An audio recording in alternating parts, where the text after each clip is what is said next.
What is up, Ravens flock? Huge shout out for your support for the 410 Sports Talk. James and Glenn are the best in the business. They're killing it right now. They love talking Raven talk. Make sure you go subscribe to their channel. Let's go Ravens. Big trust.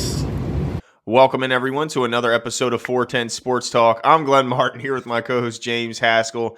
And in this episode, we're going to discuss a recent departure from the Ravens team, and as he signs and goes on to start his career elsewhere. But before we do, take a second, give us a like, give us a subscribe.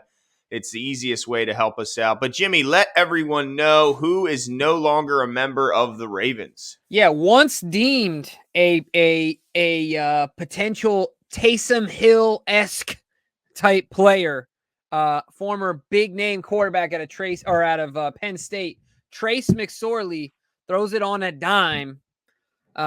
Is no longer with the Baltimore Ravens. He was plucked off the practice squad and is now on the active roster of our Arizona Cardinals. I was going to say the Cardinals, combining those words together, but the Arizona Cardinals. So Trace McSorley as a Baltimore Raven is no more. Interestingly enough, freeing up the number 7. I will be interested to see next year who wears the number 7 because it's a relatively coveted number in the NFL. Anyway, he's no longer here. He had a great impact while he was here. I think we got some stats. I mean, whopping. I mean, he must have had, 50 tutties, and let's see what it was. Oh, don't pick on the kid. Look, he didn't do a ton yards, here. 90 yards, 1 touchdown, and a 28.9 QB. Yes, and honestly, 70 of those 90 yards came on that 1 touchdown play. Hey, he threw it on a dime, though. That's a fact, but we don't have to necessarily harp on the 3 for 10, 30% completion percentage. Look, he is what he is. He was a backup quarterback here, and I don't necessarily anticipate him ever elevating himself above a backup quarterback. But look, there's nothing wrong with that. You can still make a very good living and have a nice long career backing up. Get that tenure after you retire. Ooh. Yeah, and live a very comfortable life and a relatively pain-free life if he can remain a backup. That's certainly a job that doesn't take the beating that the other positions do when you're starting. So the good thing is Tyler Huntley came in on very short notice, filling in for Lamar Jackson, and played about as well as you could expect for a guy making his first ever start with, what he did practice in the initial part of the week, but then was surprised to hear that he was going to be playing. So the fact that the moment wasn't too big, he played as well as he did. While not perfect, he played well. I think that Ravens fans should feel good about the fact that they at least have one good backup, and it was only a matter of time before Trace was going to be moving on anyway.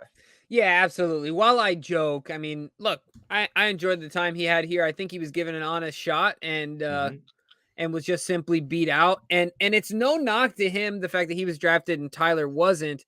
I've said it before, and I'm biased, but I think Tyler Huntley went undrafted simply because of the season in which he was drafted, the COVID year, where he had a knee and a shoulder that were lingering out of college, and teams couldn't get a hold of him.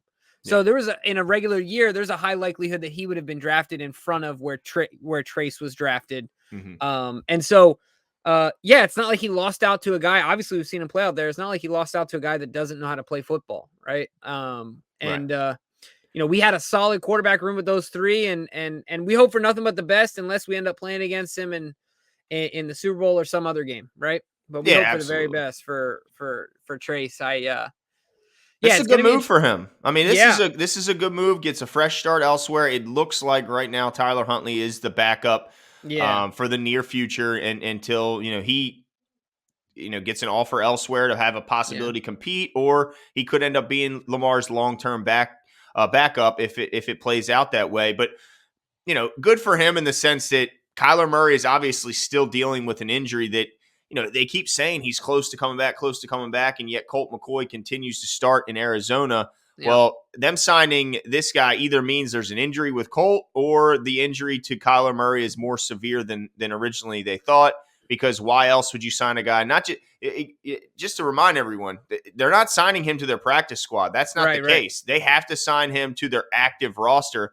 And to sign a guy who doesn't know your system, is completely unfamiliar with your terminology and scheme. And it couldn't be more oil and water as far as systems go. Yeah, so this is a big move for them, and that must mean that they have some level of desperation. Now, my question to you is, Jimmy, right now there's 2 quarterbacks on this team, and while there always were, 2 on the active roster, except for, on Sunday when they did elevate Trace, what do you think the Ravens do here? I mean, do you think that they go out and look for another arm to at least add to the practice squad, or how do they fill the role of Who's Trace the McSorley? local kid that they had during camp when Lamar was out? His name is escaping me. It looks like DK Yes. might know it. Yeah, hopefully, because they did have another quarterback in But training camp. I Yeah. think he went to high school around here or something of that nature. But I think they do something like that. They bring in a guy off the street that they have connections with. And I feel like every team, and especially, we see with the Ravens was following the closest, they have a 54th, 56th, 68th guy on the roster, right? Like, they go relatively deep, even though they're out there. There's like an unspoken, or at least There it is. Benji Bihar. yes, there you go. Good old Benji. Yeah, But like a very brief time. an agreement, right? Like an informal agreement that says, look, if we, correction. Not, it wasn't it. DK's still working. I remember his Loading. name, though. Kenji. Oh, Kenji. Okay. I was going Kenji. to say, yeah, I remember that name. But yeah, so no chance that they call RG3 and ask if he wants to return to the sidelines? I don't think RG3 wants to. I'm sure I feel like he's doing well on ESPN. I'm sure he's making some decent coin.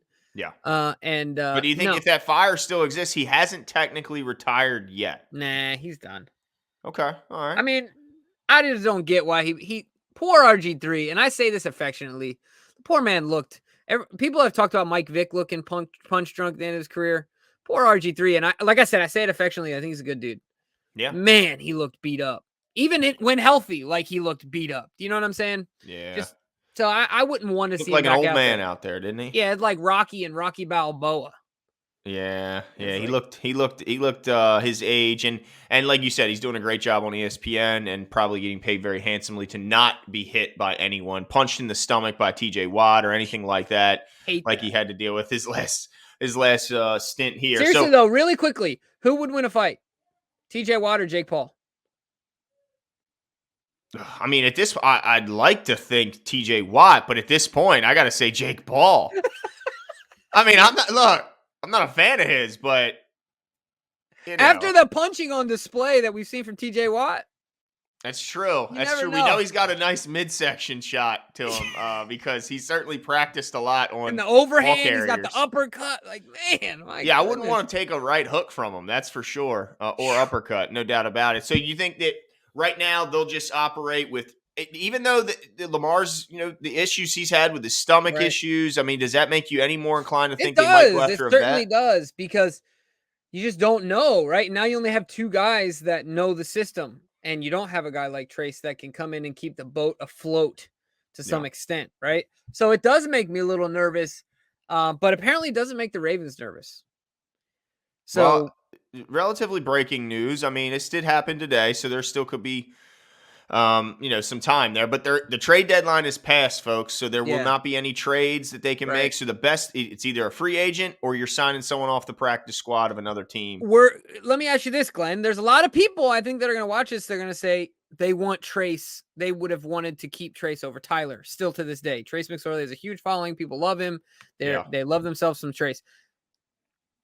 Do you ever feel that way? Like, are you, you know what I mean? Where are you on in that camp? I mean, I'm wholeheartedly in the Tyler Huntley camp, and I have been since the very beginning. But where are you there? Like, do you think that Trace should have been afforded the same opportunities that Tyler was? No, I'm firmly in the camp of Huntley. I mean, I think that.